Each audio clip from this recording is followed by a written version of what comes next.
కావేరీ నదీ జలాల పంపిణీ వివాదం నేపథ్యంలో కర్ణాటక ముఖ్యమంత్రి డికే శివకుమార్ తమిళనాడు ముఖ్యమంత్రి జోసెఫ్ విజయ్ కు ఒక ఆసక్తికరమైన ఆఫర్ ఇస్తూ కీలక వ్యాఖ్యలు చేశారు. కర్ణాటకలో తీవ్రమైన వర్షాభావ పరిస్థితులు నెలకొన్నాయని, రిజర్వాయర్లో నీటి మట్టాలు చాలా తక్కువగా ఉన్నాయని శివకుమార్ తెలిపారు. కర్ణాటకలో నెలకొన్న వాస్తవ పరిస్థితిని, తీవ్రమైన నీటి ఎద్దడిని తమిళనాడు సీఎం స్వయంగా కళ్లతో చూడాలని ఆయన కోరారు. అందుకోసం తాము ప్రత్యేకంగా హెలికాప్టర్లను ఏర్పాటు చేస్తామని, రాష్ట్రంలోని కావేరీ బేసిన్ ప్రాంతాల్లో ఏరియా సర్వే నిర్వహించాలని విజయ్ కు బహిరంగంగా ఆహ్వానం పలికారు. కర్ణాటకలో కరువు పరిస్థితులు ఎలా ఉన్నాయో గ్రౌండ్ రియాలిటీ స్వయంగా పరిశీలించిన తర్వాత పరిస్థితులను బట్టి ఆయన తగిన నిర్ణయం తీసుకుంటారని శివకుమార్ పేర్కొన్నారు.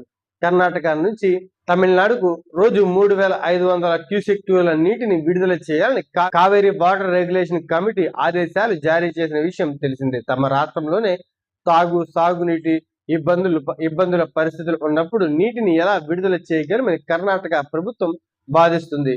ఈ నేపథ్యంలో సిడబ్ల్యూఆర్సి ఆదేశాలను కావేరీ వాటర్ మేనేజ్మెంట్ అథారిటీ వద్ద సవాలు చేసేందుకు కర్ణాటక సిద్ధమవుతుంది.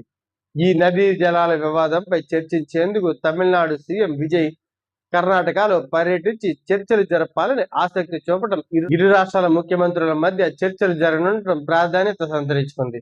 ఈ నేపథ్యంలో కర్ణాటక సీఎం చేసిన ఈ హెలికాప్టర్ సర్వే ఆఫర్ రాజకీయ వర్గాల్లో తీవ్ర చర్చనీయాంశంగా మారిపోయింది.